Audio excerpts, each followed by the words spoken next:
जी अस्सलाम वालेकुम। जितना झूठ मीडिया पे बोला जाता है उससे बहुत से मसाइल पैदा होते हैं। चैनल पे अगर झूठ ना बोला जाए तो चैनल नहीं चलता। पूरी दुनिया का मीडिया झूठा है। ये अल्फाज थे मौलाना तारिक जमील साहब के, जो उन्होंने दुआ से पहले कहे थे। उन्होंने की तो बहुत सारी बातें थी, जिसमें उन्होंने नवाफिल की बात की थी, उन्होंने तस्बीहात की बात की थी, इसके अलावा उन्होंने अल्लाह ताला को राज़ी करने की भी बातें की थी। लेकिन हमारे लिफाफों के पीछे भागने वाले 2% के जो एंकर्स हैं, उन्होंने उन तमाम बातों में से सिर्फ अपनी जो बात है, अपने मतलब की बात वो निकाली और उसको हाईलाइट किया। जिस तरह आप सबको भी पता होगा कि 3 दिन से ये सोशल मीडिया पे बहुत ज़्यादा इशू चल रहा है कि हामिद मीर साहब ने मौलाना तारिक जमील साहब को प्रोग्राम में इनवाइट किया और उनके साथ जिस तरह से उन्होंने बिहेव किया और जिस तरह से उन्होंने टैकल किया उसकी पुरजोर मजम्मत करते हैं। और इसके साथ ये हामिद मीर साहब जो कि खुद तो गद्दार वतन है, ठीक है, और इसका सबूत मेरे ख्याल में मुझे देने की ज़रूरत नहीं है, ठीक है। और जो दूसरी इन्होंने जो बात की कि झूठ मीडिया पे तो बोला नहीं जाता, और आप मौलाना साहब अगर किसी भी चैनल की बात कर रहे हैं तो आप नाम लेकर बात किया करें, क्योंकि इस तरह से गलतफहमी पैदा होती है, लोगों के अंदर मिसअंडरस्टैंडिंग पैदा होती है कि ताकि लोगों को आप नाम लेकर बात किया करें, ताकि लोगों को भी पता चले कि आप किस चैनल की बात कर रहे हैं या किस सहाफ़ी की बात कर रहे हैं। तो जी मेरे ख्याल में आपको बताने की ज़रूरत नहीं है, क्योंकि अवाम जानती है कि मीडिया कितना सच दिखाता है, मीडिया कितना झूठ दिखाता है, या फिर मौलाना साहब ने किस मीडिया की बात की है या किस सहाफ़ी की बात की है, वो तमाम पब्लिक जानती है, वो अवाम जानती है। आपको बिल्कुल भी बताने की ज़रूरत नहीं है। आपसे तो बड़ा कोई गद्दार वतन ही नहीं है। आप खुद कलम फरोश है, ज़मीर फरोश है। आप बात करते हैं झूठ और सच की। कितने आप, मेरे ख्याल में 20 साल तो आपको हो गए होंगे अपनी सहाफ़ी ज़िंदगी। तो अपनी सहाफ़ी ज़िंदगी में आपने सच कब बोला है? आपने तो हमेशा झूठ बोला है। और इसकी सबसे बड़ी जो एग्जाम्पल है अजमल कसाब का, तो मेरे ख्याल में आपको पता ही होगा। बात वो कहते हैं ना, निकली तो बहुत दूर तक चली जाएगी, तो मैं ज़्यादा दूर तक बात लेके जाना नहीं चाह रही। तो आप अगर मौलाना साहब ने इस तरह की बात की है तो मेरे ख्याल में वो मुज़ायका नहीं है उसमें कोई। उन्होंने बिल्कुल सच कहा है कि मीडिया पे तो हमेशा झूठ ही बोला जाता है, मीडिया पे कोई बात सच नहीं दिखाई जाती। आपकी क्यों चीखें निकल गई हैं? आपकी दुम पे पाँव आ गया। वो कहते हैं ना, चोर की दाढ़ी में तिनका।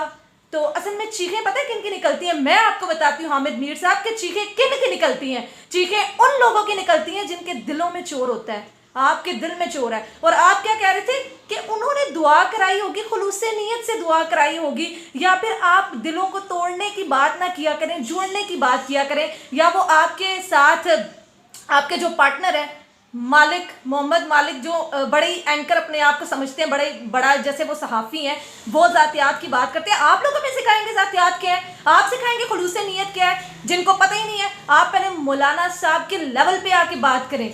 समझ आइए, एक वो इंसान कि जिसने पूरी ज़िंदगी इस्लाम की तबलीग की है, जिसने पूरी ज़िंदगी अल्लाह के रास्ते पे लोगों को लगाया है, जिसकी ज़िंदगी मेरे ख्याल में अल्लाह और उसके रसूल के अहकामात को फैलाने में गुजर गई है, और एक आप जिनकी पूरी ज़िंदगी झूठ में गुजर गई है, और आप मुकाबला करना चले हैं मौलाना तारिक जमील साहब का।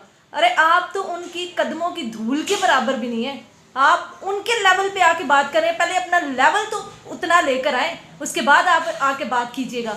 समझ आइए। और आपके लिए एक बड़ा सजेशन है, एक छोटा सा सजेशन, जिसके लिए आज मैंने ये वीडियो बनाई है, और मुझे दिल से दुख हो रहा है कि अब हमारे मुल्क में ये सब कुछ होगा कि उलमा को इस तरह से टैकल किया जाएगा, उलमा के साथ इस तरह से बिहेव किया जाएगा। आपके लिए एक छोटी सी सजेशन है। आप पूछ रहे हैं ना कि वो कौन सा चैनल है जिन्होंने ये बात की है, तो आप सीधा नाम लेकर बताया करें, तो मैं आपको बताती हूँ।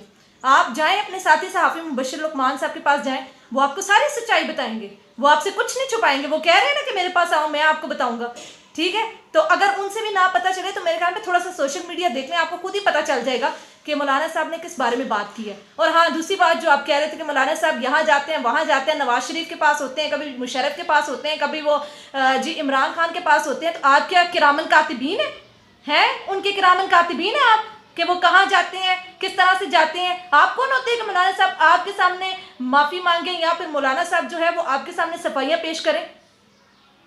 आप एटलीस्ट पहले उन तक पहुँचे, ठीक है, उनके लेवल तक आए, उसके बाद आप आकर बात कीजिएगा। और दूसरी बात ये थी जी, देखने वाले जो मेरे हैं उनको ये मैं बताना चाह रही हूँ ना कि दूसरी बात जो थी वो ये थी कि मौलाना साहब ने कहा कि मेरे देश की बेटियों को कौन नचा रहा है, उस पर भी किसको आग लगी? इनको। मिर्चें आपको लगी, क्यों लगी? यही तो पूछना चाह रहे हैं। बताइए, आप आवाम को फेस कीजिए, सोशल मीडिया पे आइए, देखिए, बताइए, कहीं आप तो नहीं उन सब के पीछे?